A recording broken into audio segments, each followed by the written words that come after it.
Hay que recordar que en la ley 112, que crea la Estrategia de Desarrollo, Estrategia Nacional de Desarrollo, la ley 112, ya se había establecido la necesidad de la reforma fiscal. De manera que ya es por ley que hay que proceder a realizar esa reforma fiscal. Si se planteó en el 2012, debió haberse hecho hace tiempo.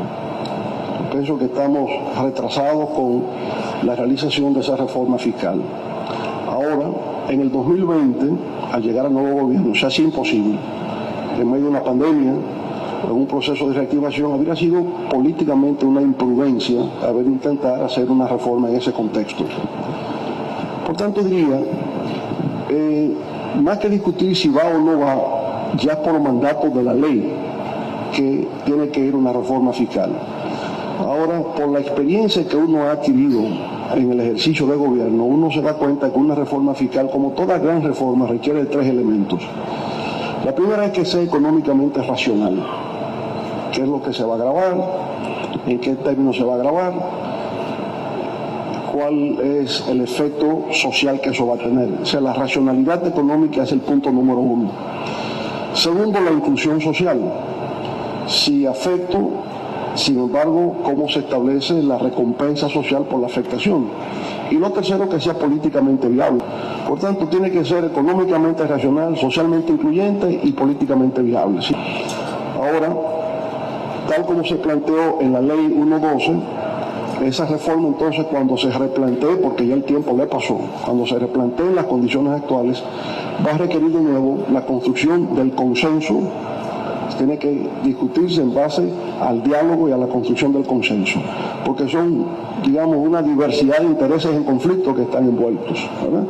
Y un país que tiene 53% de informalidad, ya estamos hablando de que solamente el 47% está cotizando, y ese 47% a veces ya siente que va muy forzado, y las empresas plantean que nuevos gravámenes significan afectar la competitividad.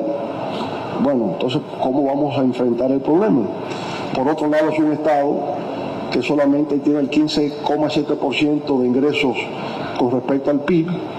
Por tanto, es una República Dominicana que está muy por debajo del promedio latinoamericano, que es un 21%, pero que está muy bajo de Argentina, que tiene 30%, muy debajo de Brasil, que tiene 35% del PIB.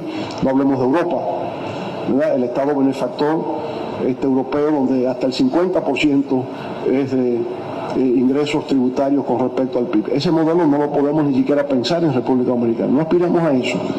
Lo que sí aspiramos es a tener un Estado que disponga de recursos suficientes para poder atender la tarea de los temas inconclusos del pasado, lo que hemos hablado.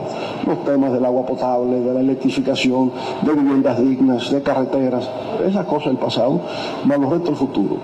Pero también entiendo que será del consenso y del diálogo que se construya, entender que tiene que darse sobre la base de una gradualidad. Usted no puede pretender conseguir 5% del PIB de la noche a la mañana, eso no es posible. Yo creo que el modelo español de la época de Felipe González fue muy interesante. 1%, 1.5% cada 2 años, hasta llegar a un 21% y de ahí se sigue.